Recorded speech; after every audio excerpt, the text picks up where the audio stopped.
కృష్ణం వందే జగద్గురుం. జై గురుదేవ. జ్ఞాన కర్మ సన్యాస యోగాన్ని కొనసాగిస్తూ స్వామి ఏమంటున్నారంటే, వీతరాగ భయక్రోధ మన్మయా మాముపాశ్రిత బహవో జ్ఞాన తపస పూత మద్భావమాగత అని.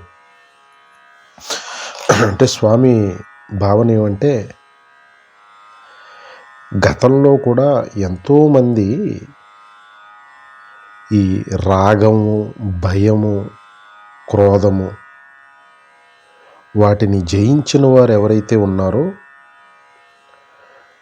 దృఢమైన భక్తి భావన కలిగి స్థిరమైన బుద్ధిని కలిగి ఎవరైతే ఉన్నారో, నన్ను ఆశ్రయించిన భక్తులు చాలామంది జ్ఞాన తపస్సంపన్నులై ఎంతో పవిత్రులయ్యారు వారందరూ.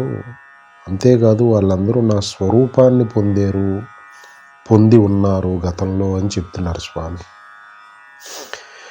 ఇది భగవద్గీత ప్రతి పద్యము, దాని హృదయం చాలా గంభీరమైనది, లోతైనది. ఒక మహాత్ముని మాట ఏంటంటే, భగవద్గీత చెబుతుంది కానీ చూపించదు అని. అదే మహాత్ముని మాట ఉపనిషత్తు చూపిస్తుంది, చెప్పదు అని. అంటే దర్శించగలిగే శక్తి శ్రవణం, వినే శక్తిని, ఈ రెండింటినీ సమన్వయం చేసుకోదలిస్తే భగవద్గీత ఏది చెబుతుందో అది ఉపనిషత్తు చూపిస్తుందని, ఉపనిషత్తు ఏం చూపిస్తుందో అదే భగవద్గీత చెబుతుందని సమన్వయం అవుతుంది. మరి భగవానుడు ఇక్కడ భగవద్గీతలో ఎన్నో అమూల్యమైన విషయాలను చెబుతున్నారు. దాన్ని సాధన ద్వారా సిద్ధింప చేసుకుంటే అప్పుడు ఆ దార్శనికత, అంటే ఋషి అంటే దర్శించేవాడు, ఋషిగా మారగలగాలంటే భగవంతుడు ఇక్కడ సాధనాపరమైన సూచనల్ని చెబుతున్నారు.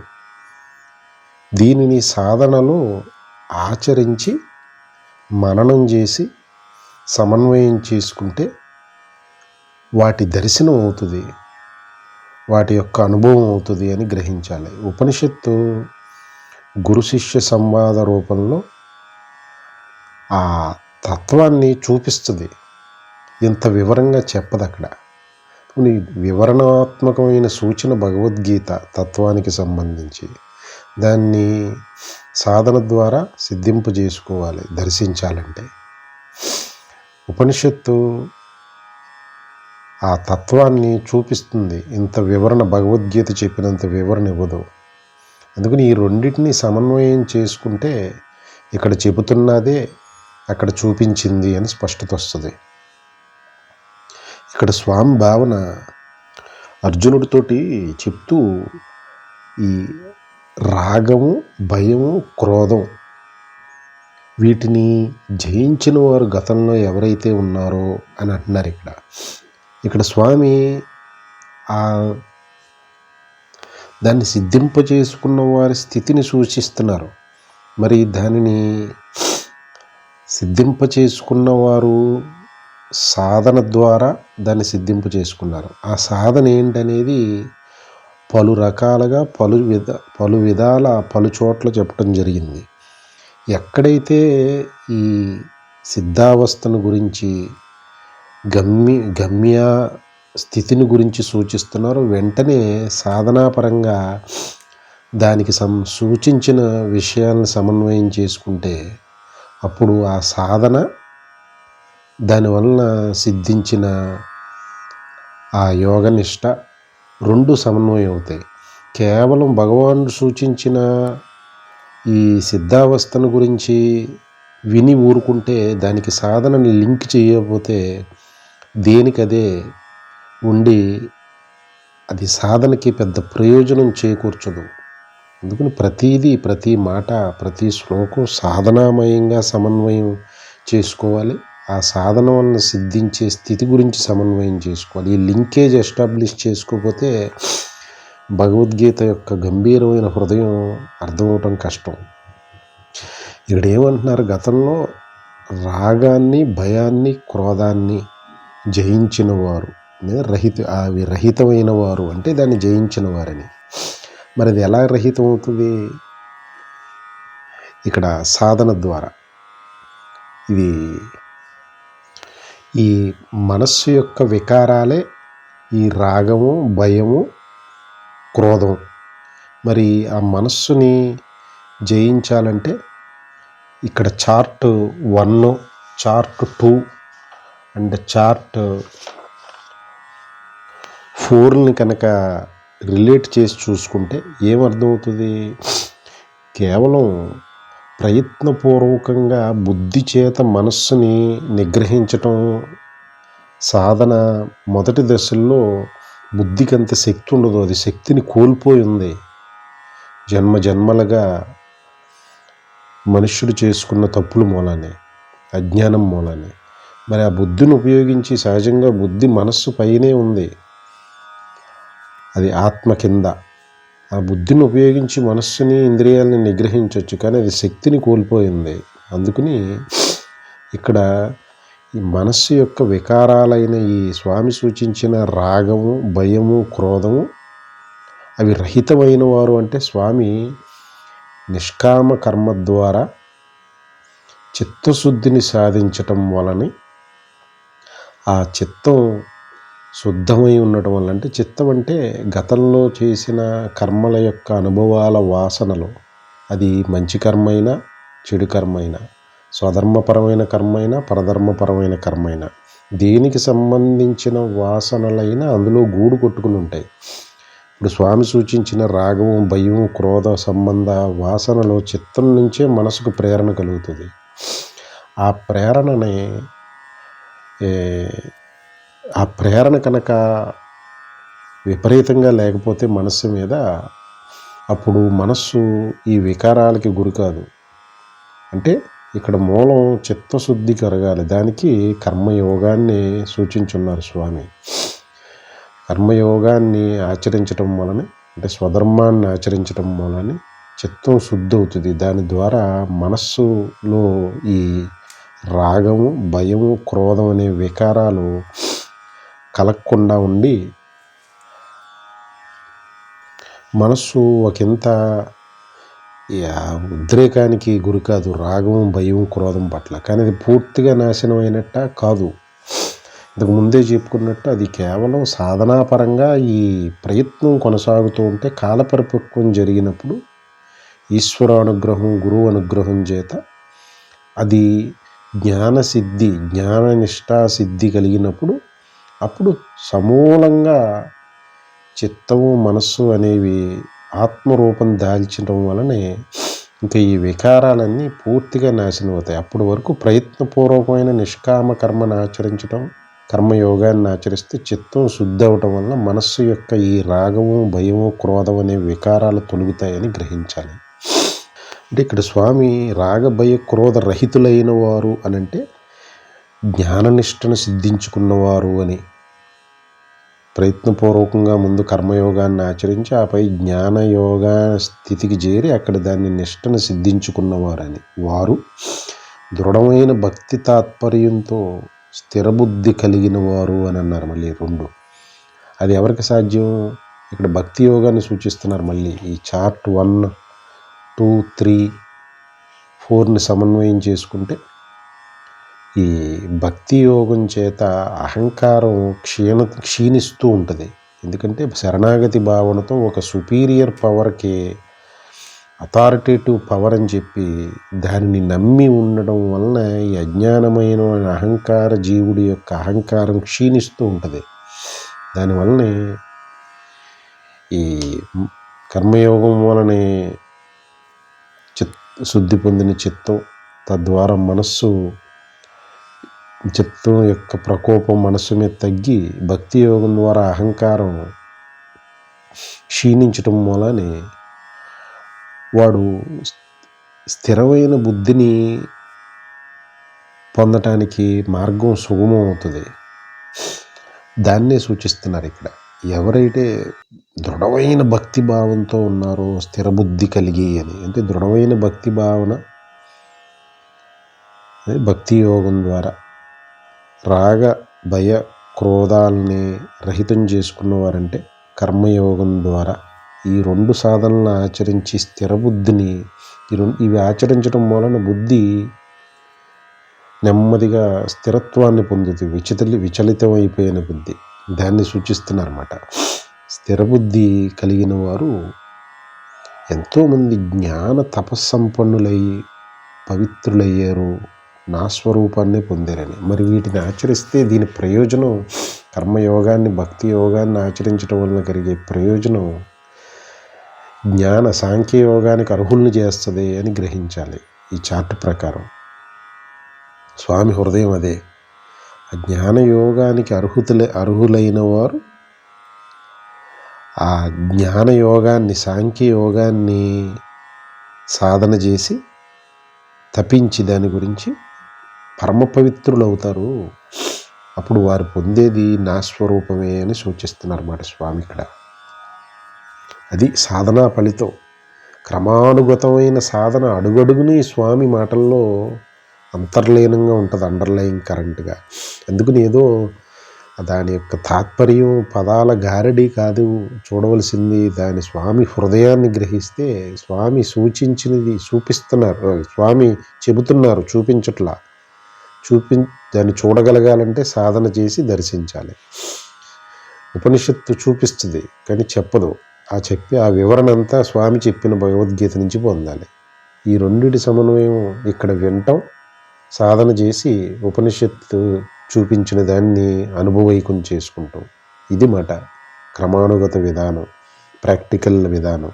అంటే భగవానుడి యొక్క సూచన ఏమంటే అర్జునుడికి, సాధకులకి, లోకంలో ఉన్న జీవులందరికీ ఎవరైతే సాధన చేసి తపించి కర్మయోగాన్ని స్వధర్మాన్ని ఆచరించారో, పరమభక్తి భావనతో ఉన్నారో, వారు జ్ఞానాన్ని సిద్ధింపజేసుకుని పరమ పవిత్రులై నా స్వరూపాన్ని పొందారు, నా అంతటి వారయ్యారు, జన్మకు రారు అని భావన స్వామిది.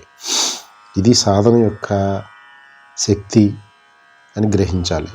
కొనసాగిస్తూ స్వామి ఏమంటున్నారంటే, ఏ యదా మాం ప్రపద్యంతే తాంస్తదైన భజామ్యహం మమ వర్తంతే మనుష్య పార్థ సర్వసహ అని. ఇక్కడ భక్తుల యొక్క కోణాన్ని సూచిస్తూ, భక్తులు ఏ విధంగా నన్ను సేవిస్తారో, దానికి ఏ విధంగా నన్ను కోరుకుంటున్నారో దానికి అనుగుణంగానే నేను వారిని అనుగ్రహిస్తాను. మనుష్యులు వివిధ రీతుల్లో అంతిమంగా వారు ఏ విధంగా సేవించి నన్ను కోరుకుంటే నేను ఆ విధంగా అనుగ్రహిస్తాను. అంతిమంగా ఎన్ని మార్గాలు, ఎన్ని భక్తిగా, ఎన్ని రకాలుగా వారు సేవించినా వారందరూ నా మార్గాన్ని అనుసరిస్తున్న వారే అని సూచిస్తున్నారు అన్నమాట స్వామి. చార్ట్ 1లో చూసుకున్నట్టు యువతలున్న సబ్ ప్లాన్స్ నుంచి మాస్టర్ ప్లాన్కి జీవనుడు చేరటంలో మధ్యలో ఉన్న మైలురాళ్ళు 6 మైలురాళ్ళు. అందులో 4వ మైలురాయి భక్తి యోగం. దానికి సంబంధించిన కోణాన్ని సూచిస్తున్నారు స్వామి. ఈ భక్తి యోగంలో భగవంతుడికి ఒక శరణాగతి భావన చేసి భగవంతుడిని చేరటమే, ఆయన కృపను పొందటమే పరమ లక్ష్యంగా, అదే యజ్ఞంగా భక్తి యజ్ఞం నడుస్తూ ఉంటుంది సాధకుడికి. భక్తి యజ్ఞం అంటే తనని భగవంతుల్లో కలుపుకుంటానే లక్ష్యంగా జీవితాన్ని కొనసాగిస్తూ ఉంటాడు. అదే భక్తి యజ్ఞం, శరణాగతి చేసి. మనుషులు వారి యొక్క చైతన్య స్థాయి ఏ ఇద్దరిది ఒకలాగా ఉండదు. భగవానుడు యొక్క ఎంత లిబరల్ అంటే, ఈ చార్ట్ 1లో చూసుకున్నట్టు ఉన్న జాతి, వర్ణ, మత, కుల, దేశ, కాల, వర్ణాశ్రమ, ఆశ్రమ, సాంప్రదాయం, మార్గాలన్నీ బ్రాడ్గా తీసుకున్న మార్గాలు ఒక 4 ఫ్యాక్టోరియల్, సాంప్రదాయాలు ఒక 3 ఫ్యాక్టోరియల్, ఆశ్రమాలు 4 ఫ్యాక్టోరియల్, వర్ణాశ్రమాలు 4 ఫ్యాక్టోరియల్, అలా వేసుకున్న కనీసం ఒక 100 ఫ్యాక్టోరియల్ కాంబినేషన్స్ ఉన్నాయి ఇక్కడ. అంటే ద కాంప్లెక్సిటీ ఆఫ్ మైండ్ ఎంత సంక్లిష్టంగా ఉంటుందో ఇది సూచిస్తుంది. అంటే ఇన్ని రకాలుగా మనుష్యులు యొక్క అజ్ఞానం చెదిరిపోయి ఉంది అని గ్రహించవచ్చు. వీటి మధ్యన సఖ్యత లేదు అని అంటే అక్కడ అజ్ఞానం ఉంది, ఇంకా జ్ఞాననిష్ట కలగలేదు అని. ఇక్కడ మార్గాల్లో ఇక్కడ సూచించినవి కర్మ, భక్తి, ధ్యాన, జ్ఞాన యోగాన్ని ప్రధానంగా ఒక 4 మార్గాలు పెట్టుకుంటే అవి మళ్ళీ కాంబినేషన్స్ చూసుకుంటే 4 ఫ్యాక్టోరియల్, 4x3x2x1 సుమారు 24 కాంబినేషన్స్ వచ్చేస్తున్నాయి దాని దగ్గర నుంచి. కేవలం కర్మను ఆచరించేవాళ్ళు, కర్మనే భక్తిని ఆచరించేవాళ్ళు, కర్మ, భక్తి, ధ్యానాన్ని ఆచరించేవాళ్ళు, ఈ 4టిని ఆచరించేవాళ్ళు. కొంతమంది భక్తి ధ్యానాన్ని ఆచరించేవాళ్ళు, కొంతమంది భక్తి జ్ఞానాన్ని ఆచరించేవాళ్ళు. మళ్ళీ ఇక్కడ సూచించినట్టు ఈ దేహ భాగాల మధ్యన, ఈ సప్లాన్స్ల మధ్యన ఏ విధమైన స్వజాతి భేదం, విజాతి భేదం, స్వగత భేదం ఉండకూడదు. స్వజాతి భేదం అంటే ఈ మామిడి చెట్లు, పలు రకాల చెట్లు మామిడి పళ్ళే, మామిడి చెట్లే, కానీ జాతి వేరు. అవి స్వజాతే, కానీ ఇది ఒకటి బంగినపల్లి, ఒకటి కొత్తపల్లి కొబ్బరి, ఒకటి రసాలు, చిన్న రసాలు, వాటి వెరైటీ మారిపోయింది. అన్నీ మామిడి చెట్లే, స్వజాతే, కానీ వాటి మధ్యని ఆ మామిడికాయ యొక్క కేటగిరీని బట్టి, ఆ టైపుని బట్టి స్వజాతి భేదం కనపడుతుంది. ఆ భేదం ఉండకూడదు. విజాతి భేదం అంటే మామిడి చెట్టు వేరు, పనస చెట్టు వేరు, మామిడి చెట్టు వేరు, కొబ్బరి చెట్టు వేరు. ఈ విజాతి వృక్షాలు, ఆ భేదము చూడకూడదు. స్వగత భేదం, మళ్ళీ మామిడి చెట్టులోనే కాండం వేరు, కొమ్మలు వేరు, ఆకులు వేరు, చెట్టు పూత వేరు, కాయ వేరు. ఈ స్వగత చెట్టులోనే ఉన్న వివిధ భాగాల మధ్యన కూడా భేదం చూడకూడదు. ఈ స్థితికి జ్ఞాననిష్ట తీసుకెళ్తుంది. జ్ఞాననిష్ట కుదరనంత వరకు ఇక్కడ చెప్పుకున్న జాతి, వర్ణ, మత, కుల, దేశ, కాల, వర్ణాశ్రమ, ఆశ్రమ, సాంప్రదాయం, మార్గాలు, వీటన్నిటి మధ్యన ఇప్పుడు ప్రపంచంలో చాలా స్పష్టంగా చూస్తున్నాం, ఏ విధమైన సఖ్యత లేదు. స్వజాతి భేదం, విజాతి భేదం, స్వగత భేదం. దాని యొక్క నిదర్శనాలే మతాల మధ్య మారణ హోమాలు, కులాల మధ్య కుమ్ములాట్లు, వర్ణాశ్రమాల యొక్క ఆధిపత్యాలు.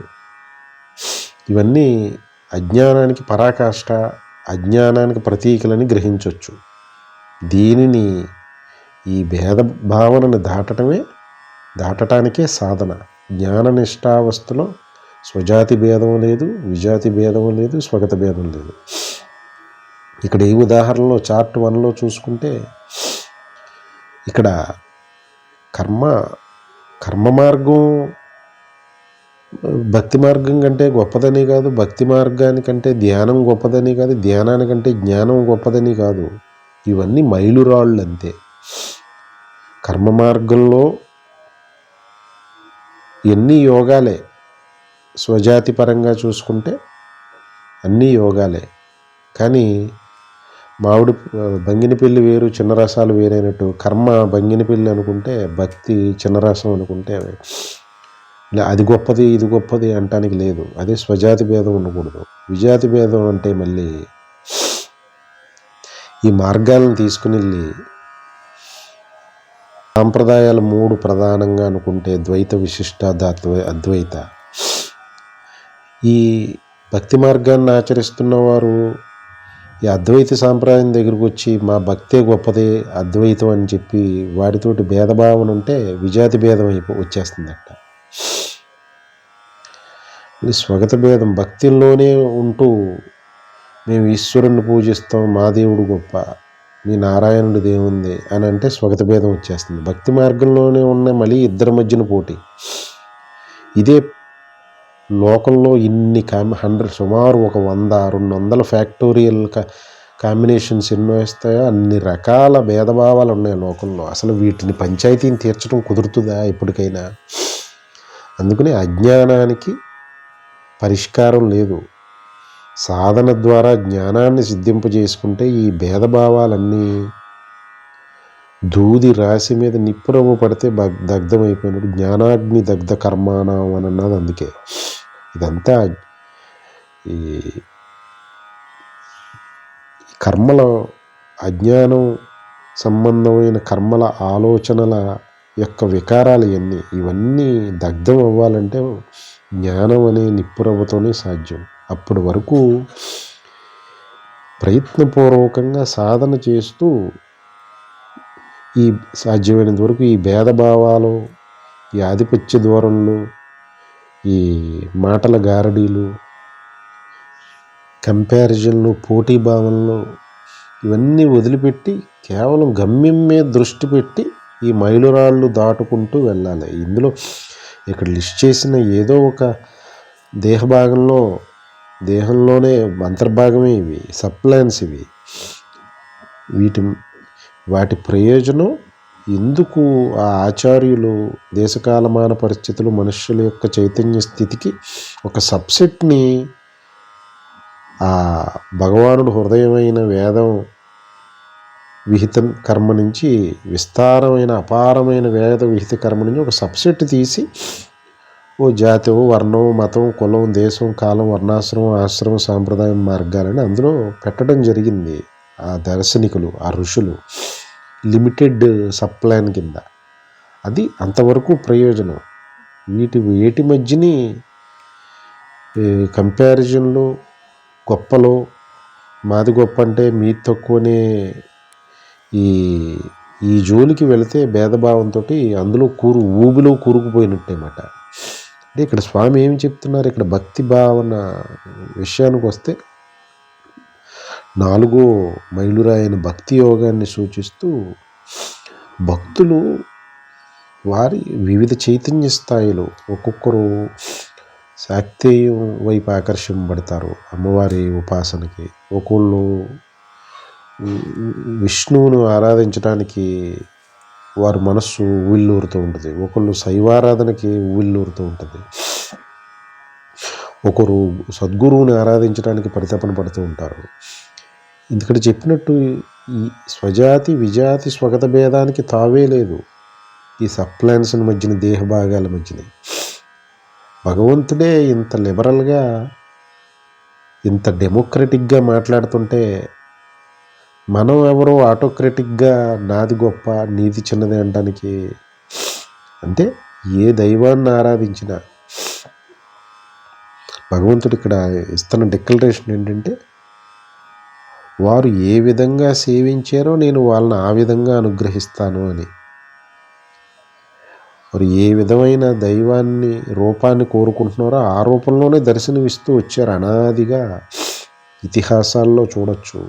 కలియుగంలోనే భక్తి యొక్క శక్తి పండరీపురంలో పాండురంగుడు భక్తులతో ఆటలే ఆడుకున్నారన్నమాట బాలుడు రూపంలో. అది వారు ఆ రూపంలో పాండురంగుడిని, శ్రీకృష్ణుడిని బాలకృష్ణుడి రూపంలో ఆరాధించి ఆ రూపంలో ఆ దర్శనం కోరుకుని ఆ భగవత్ సాక్షాత్కారాన్ని రక్తమాంసాలతో కూడుకున్న దేహంతో భగవానుడు బాలకృష్ణుడు భక్తులతో ఆడుకున్నది పండరీపురం మాట. అది అంటే ఇదే సూచిస్తున్నారు స్వామి. వారు ఏ రీతిని నన్ను సేవిస్తే ఆ రీతిని అనుగ్రహిస్తాను. ఎవరు ఎన్ని రీతుల్లో నన్ను ఆరాధించినా అంతిమంగా నా మార్గాన్ని అనుసరిస్తున్న వారే అని ఎంత లిబరల్గానో స్వామి సూచన చేస్తున్నారన్నమాట. అందుకని ఏ విధమైన భేదాభిప్రాయాలు కానీ ఆధిపత్య ధోరణులు కానీ అక్కర్లేదు అజ్ఞానపు చేష్టలు అని గ్రహించాలి. ఈ వేలం వెరిగిందా ఎవరో ఏదో ఆచరిస్తున్నారని చెప్పి మనం నమ్ముకున్న భక్తి మార్గంలోని ఒక దైవాన్ని వదిలి వేరే ఒక దైవానికి ఎవరో ఆచరిస్తూ వారి కోరికలు తీరతలేని దానికి వెళ్ళటంలో ఇవన్నీ ఇంతకుముందు చెప్పిన స్వజాతి విజాతి స్వగత భేద యొక్క దుష్పరిణామాలు అన్నమాట. అందుకని ఆ భేదభావం వదలాలి. భగవంతుడు చెప్పిన లిబరల్ బ్రాడ్ డైమెన్షన్ దృష్టిలో పెట్టుకుని ఓహో భగవంతుడు డిక్లరేషన్ కదా, ఇది ఆయన శాసనం కదా, అంతకంటే ప్రామాణికం ఏముంటుంది.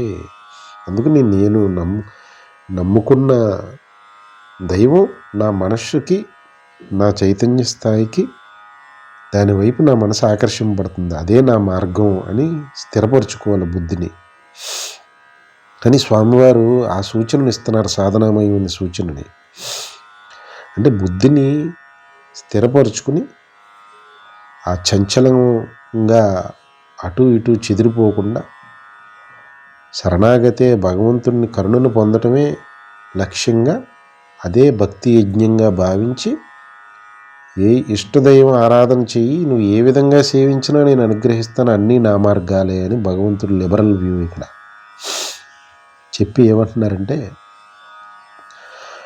కాంక్షతః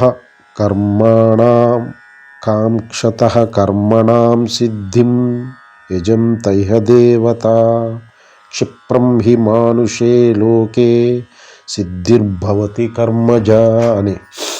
అంటే భగవానుడు అంతర్లీనంగా ప్రామాణికంగా చెప్తున్నది ఇంకోటి ఏంటంటే భక్తి ఏదో ఊరికే మనస్సును సంతృప్తిపరుచుకుంటానికి చేసేది కాదు, అది ఇల్యూజనరీ కాదు. దాని యొక్క శక్తి ఆ ఏకాత్మ సచ్చిదానంద పరబ్రహ్మ నిర్వికారంగా నిర్గుణంగా ఏదైతే ఉందో దానిని దేహంతో భూమి మీదకి తీసుకొస్తుంది. అదే మనస్సు యొక్క శక్తి, భక్తి యొక్క శక్తి. యజ్ఞమయమైన జీవితాన్ని, భక్తి యజ్ఞమయమైన జీవితాన్ని గడుపుతున్న సాధకుని యొక్క శరణాగతి శక్తి ఆ ఆత్మని భగవానుడు ఇంతకు ముందే సూచించున్నారు. యదాహిదాహి ధర్మస్య, నన్ను ఈ సశరీరంతో నన్ను నేను జన్మింప చేసుకుంటానని. అది అవతారి కార్య నిమిత్తం, ధర్మ రక్షణ అధర్మ నిర్మూలన నిమిత్తం స్వామి ధర్మాత్మల రక్షణ గురించి అని చెప్పున్నారు. ఇంకోటి అధర్మాత్మల నిర్మూలన గురించి అని ముందు చెప్పుకున్నట్టు అది ఒక యుగ కాలం పాటు కొన్ని వేల సంవత్సరాలు ఉండటానికి వచ్చిన రామకృష్ణ అవతారాలు అవ్వాలని లేదు. ఈ భక్తి యొక్క శక్తి భగవంతుడిని భూమి మీదకి దింపుద్దన్నమాట. అది క్షణకాలం ఉండొచ్చు, రక్షించడానికి రావచ్చు, గురు రూపంలో మార్గాన్ని సూచించడానికి రావచ్చు, లేదా కొన్ని సంవత్సరాలు తరబడి ఒక జీవితకాలం పాటు భూమి మీద దేహంతో ఉండటానికి రావచ్చు. అది పలు విధాలుగా ఉంటుంది. కాకపోతే భరోసా ఏంటంటే సాధకులకి భగవంతుడు అనేది ఒక ఇల్యూజనరీ ఐటమ్ కాదు, కేవలం మనోభావనే కాదు, ఫోటోలో దర్శించి పూజ చేసి నమస్కారం చేసుకుంటే అక్కడితోటి ముగిసేది కాదు. భక్తి యొక్క శక్తి భగవద్ దర్శనాన్ని ఇస్తుంది. ఆ దర్శనం అనేది ఈ ఒక కోణం అయితే, వారు ఏమి కోరి ఏ రూపంలో భగవంతుణ్ణి సిద్ధింపజేసుకుంటున్నారో, ఏమి కోరి ప్రార్థిస్తున్నారో, అది ఏ రూపంలో వారు కోరుకున్నా, ఏమి కోరుకున్నా అది నేను వాళ్ళని అనుగ్రహిస్తాను, అంతిమంగా ఇవన్నీ నా మార్గాలే అని సూచించి ఆయన యొక్క అస్తిత్వాన్ని భక్తి మార్గంలో కూడా సాధకులకి సుస్పష్టపరుస్తున్నారు, భరోసానిస్తున్నారు, నేనున్నానని. ఇంతకుముందు అనుకున్న భగవద్గీత తత్వం చెబుతుంది కానీ చూపించదు అని, అలాగే ఉపనిషత్ లేదా వేదాంతం తత్వం చూపిస్తుంది కానీ చెప్పదు. మూడో కోణం చూస్తే వేదం ఉంది, అది తత్వం చెప్పదు, చూపించదు. కానీ అది చెప్పేది కర్మని చెబుతుంది, చేయిస్తుందని గ్రహించాలి. అది ఈ మూడింటి మధ్యని సమన్వయం చూస్తే ఇది కూడా ప్రణాళికాబద్ధమైన ఒక అమరిక లాగానే కనపడుతుంది భగవానుడిది. వేదం నుంచి ఉపనిషత్తు నుంచి భగవద్గీత, ఈ మూడింటి మధ్యన ఉన్న ఇంటర్ రిలేషన్ చూస్తే వేదం కర్మని చెప్పి చేయించి తద్వారా యోగనిష్టా సిద్ధిని ఇచ్చే ప్రణాళికను సలుపుతుంది. ఇది అంటే కర్మ, భక్తి, ధ్యాన యోగాలను ఆచరించే వారికి దీని ద్వారా యోగనిష్టా సిద్ధి లభించి జ్ఞాన మార్గానికి అర్హత పొందే చైతన్య స్థాయికి చేరుస్తుంది సాధకుడిని గ్రహించవచ్చు. ఆపై ఈ భగవద్గీత తత్వాన్ని చెబుతుంది, చాలా సూత్రప్రాయంగా, ఎంతో నేర్పుతో, ఓర్పుతో, వివరణాత్మకంగా చెప్తుంది తత్వం అంతా. కానీ దాన్ని చూపించే ప్రయత్నం దాన్ని ఉపనిషత్తుకు విడిచిపెట్టిందని భావించవచ్చు అన్నమాట. భగవద్గీత శ్రవణం అని అనుకుంటే ఉపనిషత్తు వేదాంతం తత్వాన్ని ఏదైతే చూపిస్తుందో కానీ చెప్పదో అదే ఉపనిషత్తు అయితే అది నిధిధ్యాస కింద భావించవచ్చు. ఈ రెండిటికి మధ్యనున్న వారధి మననం, అంటే సాధకుడు చేయవలసిన సాధన. భగవద్గీతని శ్రవణం చేసి మననం అనే సాధన చేస్తే ఉపనిషత్తు వేదాంతం నిధిధ్యాసకి సహకరిస్తుందని గ్రహించవచ్చు. అంటే ఈ భగవద్గీత ఉపనిషత్తు మనసుకు పనిపెట్టి సాధన చేయిస్తే వేదం దేహానికి పనిపెట్టి యోగనిష్టా సిద్ధినిస్తుందని గ్రహించవచ్చు. భగవద్గీత ఉపనిషత్తు జ్ఞాననిష్టా సిద్ధినిస్తాయని గ్రహించవచ్చు. అంటే సాంఖ్య, కర్మ, భక్తి, ధ్యాన యోగం ద్వారా పరిణితి పొందిన చైతన్య స్థాయి గల సాధకుడు సాంఖ్య యోగానికి అర్హత పొందితే భగవానుని ఇంతకుముందు సూచించినట్టు జ్ఞానయోగం ఆ స్థితిలో ఉన్న సాధకుడికి అక్కడే ఇంకా భగవద్గీత అతనికి శ్రవణానికి అర్హుడవుతాడు. లేదంటే అది మనసుకి ఇంకదని గ్రహించవచ్చు. అంటే ఈ మనసుకు పనిపెట్టేది భగవద్గీత ఉపనిషత్తు అయితే వేదం దేహానికి పనిపెట్టి సాధన చేయిస్తుందని గ్రహించాలి. దీన్ని చార్ట్ 7లో గ్రహించవచ్చు. దీన్ని ఇప్పుడు చూసిన విషయాన్ని, భగవద్గీత ఉపనిషత్తు వేదం మధ్యనున్న సమన్వయాన్ని. ఏదైనా ఏది ఎవరికి దేని మీద శ్రద్ధ ఉంటే వారికి దాని మీద ఎంతో ఇష్టంతో ఆ పనులు నెరవేరుస్తారు. లౌకిక పరమైన కోరికలతో ఉన్న జీవులు ఆ లౌకిక వ్యవహారంలో ఎంత తలమునకలై, ఎంత శ్రద్ధ, ఓర్పుతో ఆ వ్యవహారాలు నిర్వహిస్తారో అలాగే సాధన వైపు తొంగి చూసిన జీవులకి ఈ వేదం, భగవద్గీత, ఉపనిషత్తు ఇవన్నీ పరమ ప్రామాణికాలు. వారికి అడుగడుగున సూచనలే. అమృతతుల్యమైన జీవిత లక్ష్యాన్ని నెరవేర్చిపెట్టే సూచనలు ప్రణాళికాబద్ధంగా, స్ట్రక్చర్డ్గా, కన్స్ట్రక్టివ్గా కనపడతాయి వారికి. మరి లౌకిక జీవితంలో తలమనుకులయ్యే వారికి ఇందులో వెతికి చూసినా గాజు పెంకు కూడా దొరకదు. అదే దీంట్లో ఉన్న రహస్యం. భగవానుడు అత్యంత గంభీరమైన ప్రతిజ్ఞని చేసున్నారు, గొప్ప భరోసాన్నిస్తూ తనను తాను సృజింపజేసుకుంటానని. అది అనేక విధాలుగా రుజువవుతూ వచ్చింది.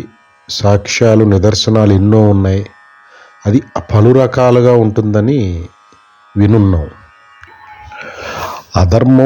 అధర్మాన్ని ఆచరిస్తూ అహంకారం తారాస్థాయికి చేరి ఇంకా ఏ విధమైన సూచన, బోధ వినని స్థాయికి అహంకారము, వారి చేష్టలు, పరధర్మపు చేష్టలు పెచ్చిమీరితే భగవానుడి విధానం ఎలా ఉంటుందంటే అప్పుడు దండనే కరుణ అవుతుంది వారి పట్ల.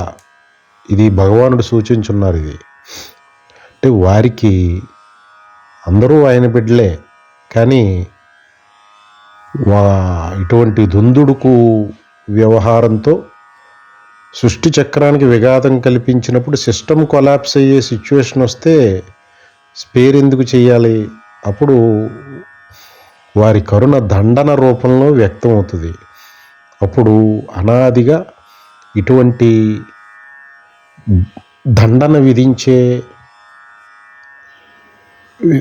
దండన విధించిన స్థితులను ఇదివరకు గమనిస్తే క్షాత్రధర్మం అక్కడ వహించున్నారు స్వామి.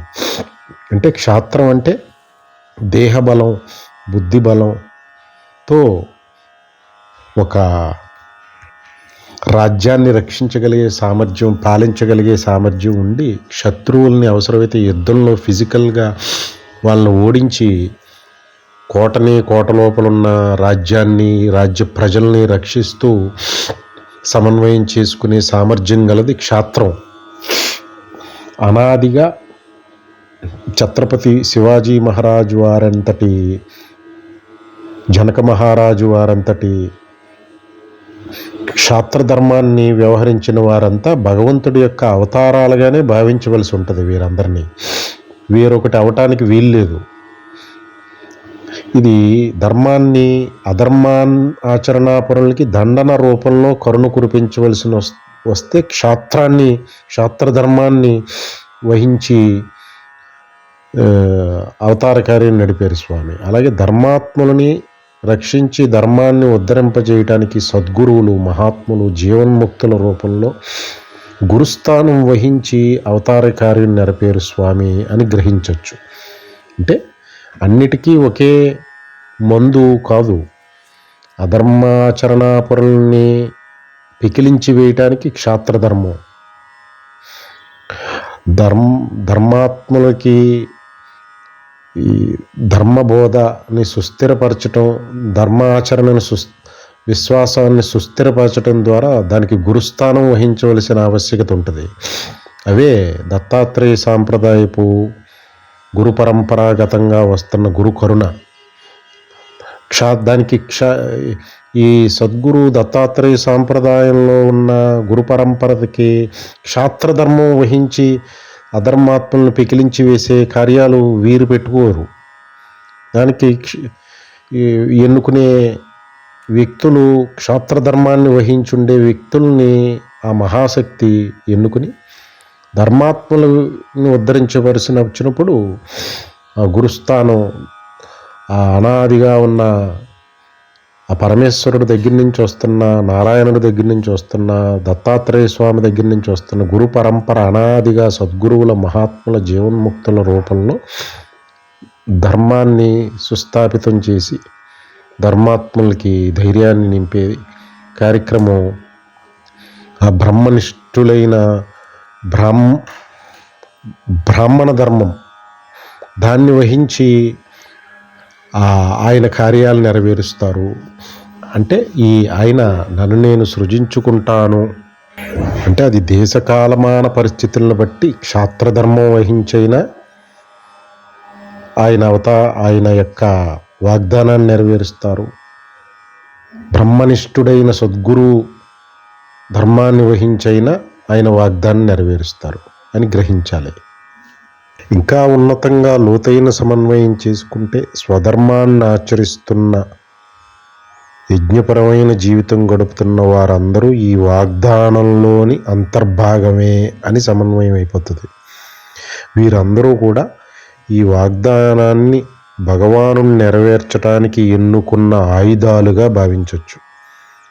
అందుకే యజ్ఞమయమైన జీవనాలు అయిపోయినాయి వీరందరివి. అందుకనే స్వధర్మం యొక్క శక్తిని అంతలా కొనియాడారు స్వామి. స్వధర్మాన్ని ఆచరిస్తూ యజ్ఞమయమైన జీవితాన్ని, కర్మయోగాన్ని గడుపుతుంటే వారందరూ భగవంతుడి యొక్క ఆయుధాలు అని ధీమాగా ఉండొచ్చున్నమాట. ఒక ఉదాహరణ గమనిస్తే,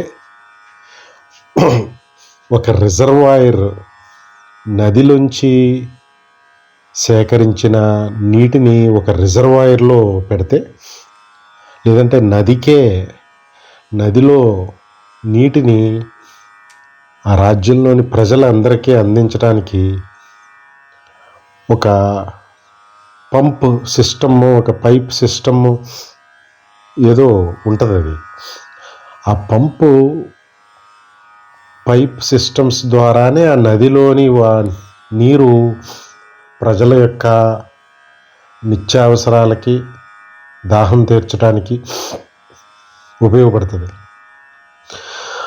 నది ఇంటికి రాదు ప్రజల దగ్గరికి, అప్పుడు ప్రమాదం సంభవిస్తుంది. ప్రజల యొక్క అవసరాలు తీర్చడానికి ప్రతిరోజు నది వచ్చి వెళ్ళదు. అది ప్రాక్టికల్ కాదు, సమంజసం కాదు, విపరీత చర్యలది. అదే ప్రకృతి నియమాలు. నదికి స్వామి విధించిన స్వధర్మం అది పల్లానికి పారటం, సముద్రంలో కలవటం. ఏ జీవికి వేదం విధించిన వేదవిహిత కర్మ, యజ్ఞపరమైన కర్మ, స్వధర్మం అన్నీ ఇంత ప్రాక్టికల్గా ఉంటాయి. అందుకని ఒకళ్ళకి విధించిన స్వధర్మం ఇంకొకళ్ళకి ఉండదు, వారికి ఇంకో రకంగా ఉంటుంది. ఇదే దేశకాలమాన పరిస్థితులను బట్టి ధర్మం మారటం అంటే ఇదే అని గ్రహించాలి. ఈ అగ్నికి విధించిన స్వధర్మం వేరు. అది తనలో వేసిన ప్రతి వస్తువుని కాల్చి బూడిద చేయటమే, పైకి ఎగియాలి అంతే. అది ఉన్న చోట వస్తువుని దహించాలి తప్పితే ఎక్కడికి వెళ్దాం అనుకుంటే అక్కడికి వ్యాప్తి చెందే అవకాశం లేదు. అది దానికి గాలి తోడై, వేరే ధర్మం దీనికి తోడైతే తప్ప. అందుకని ఎవరి స్వధర్మం వారికి విధించారు ప్రకృతిలో అన్ని ప్రకృతి శక్తులకి. అవి ఆ పరంగానే పనిచేస్తాయి. ఈ నీరు ప్రతిరోజు ప్రజల దాహాన్ని తీర్చడానికి, నిత్యావసరాలు తీర్చడానికి ఇంటింటికి వస్తే అది స్వామి విధించిన స్వధర్మాన్ని తప్పి పరధర్మాన్ని ఆచరించినట్టు అవుతుంది. మరి ఒక సిస్టమ్ ఉంది, ఒక గొట్టాల ద్వారా దాన్ని ఇంటికి వరకు ప్రతి ఇంటికి పంపుతున్నారు దాన్ని. ఆ గొట్టం ఏ డెబ్రిస్, చెత్త చెదారం లేకుండా, సాలిడ్గా ఉండకుండా మధ్యలో ఖాళీని నింపుకుని ఉంటుంది ఆ గొట్టం. అప్పుడే నదిలోంచి నీరు, అది నదిలోంచి వచ్చిన నీటిని ఆ రాజ్యంలో ప్రజలకి అందించగలుగుతుంది ఆ గొట్టం. ఆ గొట్టం కనుక సాలిడ్గా ఉండి ఖాళీ లేకుండా ఉన్న, డెబ్రిస్ ఉన్న ఆ ప్రవాహం, నది నీరు ప్రవహించదు. ప్రవహించిన చెత్తా చెదారంతో కూడుకుని ఉంటుంది. అంటే ఆ ఖాళీతో కూడుకున్న గొట్టం కూడా స్వధర్మాన్ని ఆచరిస్తుంది, ఆ నీటిని ప్రజలకు అందించడానికి. అదేవిధంగా సూర్యభగవానుడు, సమస్త ప్రాణికోటి, స్వధర్మాన్ని ఆచరిస్తున్న మహాత్ములు, అవతారం ధరించి వచ్చిన ఆ భగవంతుడు, వీరందరూ కూడా గొట్టం ఖాళీ ఎలాగా ఉంచుకుని ఆ నీటిని ప్రవహింపజేస్తుందో స్వధర్మాన్ని ఆచరిస్తూ, వీరందరూ కూడా అజ్ఞానం అనే డెబ్రిస్ లేకుండా, అజ్ఞానం అనే సాలిడ్ మెటీరియల్ ఏమీ లేకుండా, వారి దేహేంద్రియ మనోబుద్ధి చిత్తహంకారాలలో అజ్ఞానం అనే సాలిడ్ మెటీరియల్, డెబ్రిస్ లేకుండా ఆ జ్ఞాన గంగా ప్రవాహాన్ని ప్రసరింపచేస్తూ ఉంటారు ఈ స్వధర్మాన్ని ఆచరిస్తున్న మహాత్ములు, సద్గురువులు, అవతార పురుషులు. వీరందరూ సమస్త జంతుజాలం, కొండ గుట్ట, నది, ఇవన్నీ కూడా గొట్టం ఖాళీగా ఉంచుకుని ఏ విధంగా నదిని తన ద్వారా ప్రవహింపజేస్తుందో, అది ప్రవహింపజేసేది నది యొక్క జలాన్ని. తన జలాన్ని సృష్టించలా, కానీ నది అంతటి మహానది గొట్టాన్ని ఉపయోగించుకుని నీటిని సద్వినియోగం చేస్తుంది. అదే ఈ స్వధర్మాచరణాపరులందరూ ఆ గొట్టము వలె అజ్ఞానం అనే డెబ్రిస్, సాలిడ్ మెటీరియల్ లేకుండా ఉన్నవాళ్ళు, పరధర్మాన్ని ఆచరిస్తున్న వాళ్ళందరూ కూడా ఈ గొట్టంలో ఖాళీ లేకుండా అజ్ఞానం అనే సాలిడ్ మెటీరియల్తో ఉన్నవాళ్ళు, డస్టు, చెత్తా చెదారాన్ని నింపుకుని ఉన్నవాళ్ళు అని గ్రహించవచ్చు.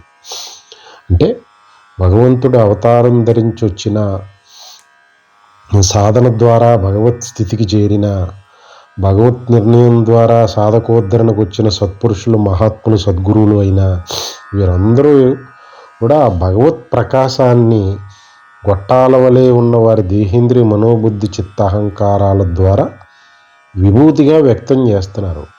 విభూతి అంటే ఆ ఉన్నదే ఈ విధంగా వ్యక్తం అవుతుంది. ఆ ఉన్న మహాశక్తి సచిదానందమే ఈ స్వధర్మాచరణాపరుల యజ్ఞపరమైన జీవితం గడుపుతున్న కర్మయోగాన్ని అవలంబిస్తున్న వారి ద్వారా వీరి దేహాలు, వీరి దేహేంద్రియ మనోబుద్ధి చిత్తహంకారాలు ఆ గొట్టం వలె ఒక ఉపకరణంగా ఆ సచిదానందానికి ఉపయోగపడి విశ్వకారణం సంబంధ లీలా నాటకం నడుస్తుందని గ్రహించాలి. సర్వం శ్రీ సద్గురార్పణమస్తు. జై గురుదత్త.